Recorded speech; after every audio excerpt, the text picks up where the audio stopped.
Si alguno quiere ser el primero, que sea el último y el servidor de todos. Kiola lakesh katanesh ishmaya, kisikte himak kuola yetel impuxikal. Beklae utankish kelem yume, kutsaik ojeltej ukaten kuyali Jesucristo, yolach uyaya olal, ukimil yetel ukaput kushtal, chen balej le ajkambalo, tu sacas tanop, yolach más, u nojochil y shiloh. Muy queridos hermanos y hermanas, les saludo con el afecto de siempre y les deseo todo bien en el Señor en este domingo 25 del tiempo ordinario. En el Santo Evangelio de hoy, según San Marcos, Jesús va caminando con sus discípulos y no quiere que nadie sepa que va atravesando Galilea, pues ese tiempo es exclusivo para ellos. A veces es necesario esconderse un poco para estar a solas con la gente a la que debemos dar tiempo exclusivo en ciertos momentos. En ocasiones es a tu pareja, si estás casado, quien necesita que le brindes tu tiempo. En ocasiones son tus hijos, o uno en particular, o toda tu familia. En ocasiones es un amigo u otra persona que necesita que le hagas un espacio de tiempo. Y para dar tiempo es necesario hacer el trabajo a un lado, o apagar el celular, o lo que sea, para poner toda nuestra atención a esas personas tan especiales que nos necesitan. Nos negamos a unos para dedicarnos a quien debemos atender. Jesús quiere darles una noticia muy especial a los discípulos y les anuncia por segunda vez su pasión, muerte y resurrección. Pero ellos no entienden y tienen miedo a pedir explicaciones, o tal vez ni siquiera querían entender. Para una buena comunicación entre nosotros, es indispensable pedir explicaciones de lo que no nos queda muy claro e interesarnos de veras por entender a fondo lo que la otra persona nos quiere comunicar. Cuando al llegar a casa les preguntó Jesús a sus discípulos de qué tema venían discutiendo en el camino, ellos se quedaron callados, pues les daba pena confesarle que venían discutiendo sobre quién de ellos era el más importante. ¿Cuántas veces, cuando alguien nos quiere comunicar algo, no entendemos porque traemos el tema que a nosotros sí nos interesa en verdad? En el caso de los apóstoles, traen el tema totalmente opuesto al de Jesús, pues mientras que Él les anuncia pasión y muerte, ellos discuten sobre jerarquías. Luchar por jerarquías, es decir, por establecer quién es el más importante, es una actitud que destruye la unidad de los grupos humanos. Y a veces no se trata de discutir, sino simplemente de tomar actitudes de prepotencia para hacerles saber a los demás que somos superiores a ellos. A los que son jefes en una empresa u oficina, les iría mejor con sus empleados y subalternos si los trataran con respeto en lugar de tratarlos con despotismo. En muchas empresas, los patrones han podido comprobar que incluso obtienen mejor rendimiento de sus trabajadores tratándolos de acuerdo con su dignidad de personas.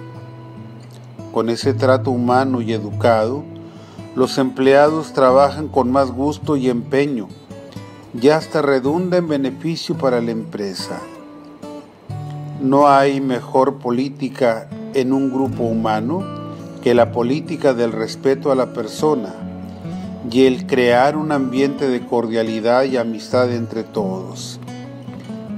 Si esto debe suceder en las empresas, lo mismo podemos decir de otros espacios humanos como la escuela, y no se diga la iglesia y sobre todo la familia.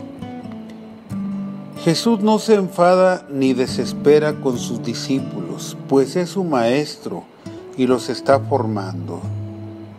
Él aprovecha para darles una lección que deben aprender y que desde entonces todos sus discípulos debemos tener en la mente, en el corazón y en nuestras obras. Y les dice: si alguno quiere ser el primero, que sea el último y el servidor de todos. Este principio que debe prevalecer en la Iglesia, entre obispos, entre sacerdotes, entre religiosas, entre seminaristas y grupos de laicos, hay que llevarlo también a la familia, aunque no todos acudan a la iglesia, y hay que llevarlo a los espacios laborales, escolares, de amistad y de toda convivencia humana. Hasta a los no creyentes en Dios les conviene poner en práctica este principio de vida que les dará más paz interior y satisfacción y que les ayudará a crear mejores ambientes humanos. ¿Se acuerdan ustedes de la caminata Huellas de Ternura de la que les hablé el mes de mayo? Les platicaba que esta caminata, impulsada por nosotros desde el Departamento de Justicia y Solidaridad del CELAM, por la Cáritas Latinoamericana y por World Vision, es una campaña en favor de la no violencia contra los niños y de la educación con ternura, que iniciamos en mayo en la frontera entre Tijuana y San Diego, California, y que ha ido de país en país para que el próximo año llegue hasta Argentina. Bueno, pues la caminata sigue su rumbo exitoso, dejando huellas de ternura, y ahora mismo se encuentra en la República Dominicana. Esa ternura se inspira en Jesús, que nos enseña a ser tiernos con los niños. El Evangelio de hoy continúa diciendo que Jesús después tomó a un niño, lo abrazó y les dijo: el que reciba en mi nombre a uno de estos niños, a mí me recibe.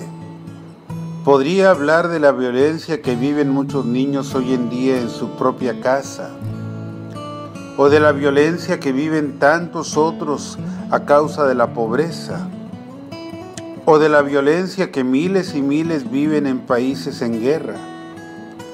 Pero ¿para qué vamos tan lejos si aquí mismo entre nosotros tantos y tantos niños son tratados con la violencia máxima de la muerte en el mismo vientre materno para no recibirlos y abrazarlos en la vida? Jesús se identifica con los niños y todos los pequeños de este mundo. Así es que cada maltrato a un menor es violencia contra Cristo, y cada aborto es volver a asesinar al Hijo de Dios. Recibamos a cada niño en el nombre de Jesús, y al recibir a Jesús recibiremos junto con Él a su Padre Celestial. Cada niño y cada ser indefenso en este mundo son sacramento de Cristo, es decir, presencia viva del Señor. Las acechanzas que sufrió Jesús, su pasión, muerte y resurrección, fueron profetizadas en pasajes del Antiguo Testamento, como el que escuchamos hoy del libro de la Sabiduría en la primera lectura. El Papa Francisco ha sufrido persecución moral a causa de la carta que un exnuncio escribió acusándolo de cosas sin fundamento y pidiendo su renuncia. Miren cómo al Papa le quedan perfectas las palabras de la primera lectura de hoy. Tendamos una trampa al justo, porque nos molesta y se opone a lo que hacemos. Nos echa en cara nuestras violaciones a la ley, nos reprende las faltas contra los principios en que fuimos educados. En nuestro sumo pontífice se cumple también el dicho mexicano: quien bien te quiere te hará llorar. Y Él nos quiere bien a todos los miembros de la Iglesia y a todos los hijos de Dios en este mundo. En ese caso, la verdad cae por su propio peso. Continuamos en la segunda lectura con la carta del apóstol Santiago, que hoy también podemos relacionar con el Evangelio, por el tema de la discusión que traían los apóstoles sobre quién de ellos era el más importante.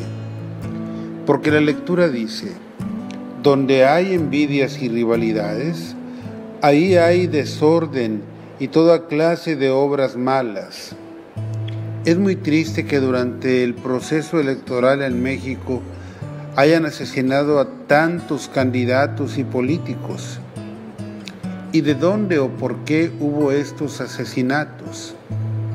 Santiago nos dice: ustedes codician lo que no pueden tener y acaban asesinando. Sentir envidia es algo muy humano, pero al inicio la envidia es tan solo una chispa que podemos apagar con mucha facilidad.